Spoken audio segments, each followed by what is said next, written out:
One. Hi, this is Robin with Horror Pop After Midnight. I'm over here at the Dayton Independent Film Festival, and I just saw a great short film, The Resistance. How's it going, guys? Good. Going fine. I'm Adam White, the cinematographer of The Resistance. And I'm Kara White. I'm the director and writer and editor of The Resistance. So you guys are documentary filmmakers, so what decides you guys to do a regular film from documentary?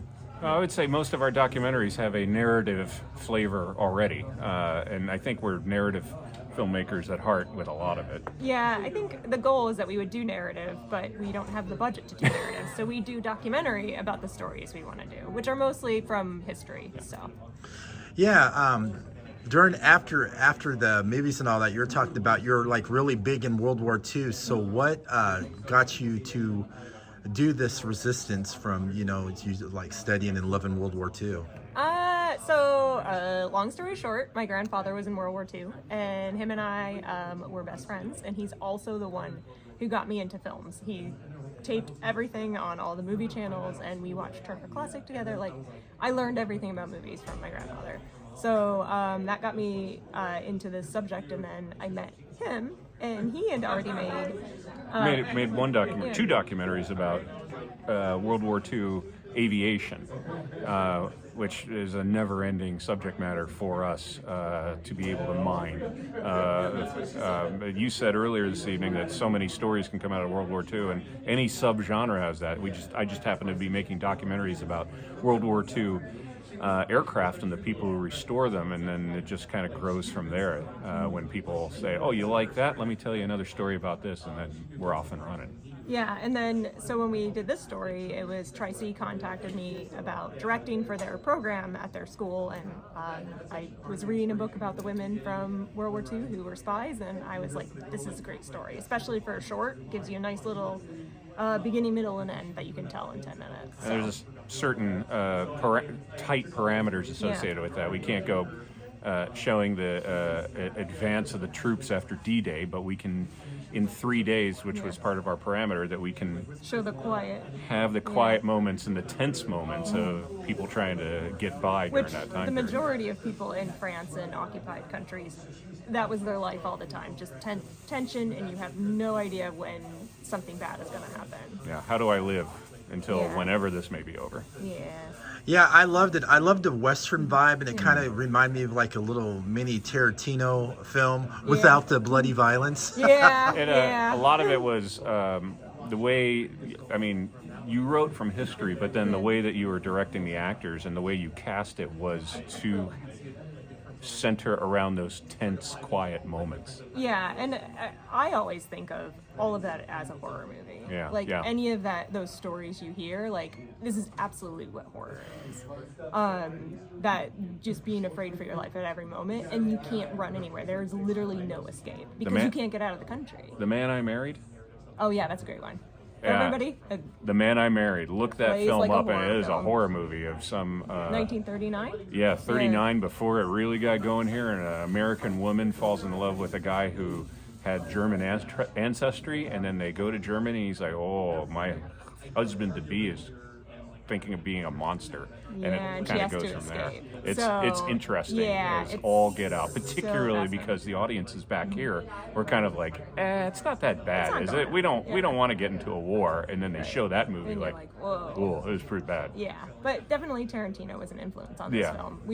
I did have my actors watch Inglourious Bastards, so if you watch it online, watch The Resistance online, you will see that, and the cast was all over that. They loved it. Great moments of uncomfortable silences. Yeah, and Tarantino's all about talking in rooms too, and that was kind of because of our budget and our project limitations that we were limited to that. So we're not going to have a car chase. We're not going to have a tank battle. Yeah. Let's have two people staring at each other, figuring out who's going to crack first. Yeah. What about the cat? The unseen cat. The unseen cat. I wanted to call it the black cat, and Tri-C was like, the last one they did with the students was called the snow globe and the cat. So they're like, no more cats. Black cat was she was not called that, but it was a real person who she would think she was in her 40s and was living in England, and the Blitz blew up her block and her cat was killed. None of her family, they were all okay. The cat was killed, and that was, I guess, the last straw for her. And she was like, I am gonna go tear it up with the Nazis. I have to do battle with the Nazis. They killed my cat. Yeah, like that's it. Last straw. I don't care what happens to me. And Could any of us say we wouldn't do the same? I don't know if it was her too, because there were so many women that I read about, but one of them was caught and tortured and had all her fingernails and toenails ripped out, and she was just like, keep going. Like, Yeah. she was like, What else you got? There's Essentially, some it was hard, like, I can do this all day. hard people going into this. Yeah. But they were just normal, real people. Yeah, they were which I just- think is the most fascinating. Like, they weren't heroes in any other facet. They were just Saving the normal world. Now let's talk about the ending. You guys had me at the edge of my seat, man. It was so intense. I was, ready to see what's gonna go on, and all of a sudden it's like, is there gonna be a gun battle or what? Yeah. That you do. Yeah. I don't know how this is portrayed, how this will go on, but yeah, there is. You hear gunfire at the. I don't know how much we can say to the end of this. Yeah. Don't say much. Don't spoil it. Just Okay, say something yeah. little. All right. I helped design the sound effects in the edit, and I know what gun, the sound of what gun fired in what order at the end of the movie, so I know who had the last shot. Yeah, our cast was like, who makes it? Who gets it? And I was I'll like, tell you off camera. yeah, I can tell. You can tell me since I've seen it, Yeah. because I'm not one of those guys. Oh, you're that guy that wants to spoil everything. No, but yeah. Yeah. I did that without even asking Yeah, you. I think the biggest compliment we get on this film is people watch it and they're like, "What happens next?" And I'm like, Give me a pot of money and we'll make yeah, another one. Right. Who knows? Yeah. Maybe it'll be a TV series. Who knows? It may be a feature film. Yeah. We have ideas. Yeah, man, you gotta do those little Kickstarter campaigns to try to get some money. I know. Like, that's the hard part of this whole industry Yeah. is getting money. It's for not. everything. Yeah, it's not throwing pots on a wheel. It's very expensive collaborations that have to happen. So, what's your next documentary? Are you guys doing another documentary? We are currently, it is for a client.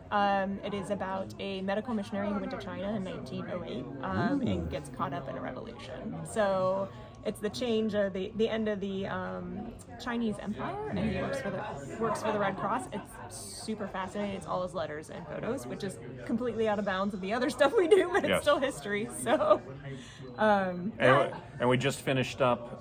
We were doing a docu-series solely for the web, a series of short videos called "Why I Fly," about people involved in aviation, from anywhere from somebody who is a mechanic to just learning how to fly to the guy who flies the helicopter on Mars. yeah, and that's whyiflyseries.com, and they're like 3 to 4 minute Yeah, each, bite and size. it's an educational program, so it's pretty cool. One more question: have you guys ever thought about doing a horror film? Yes. Actually, we've made one before.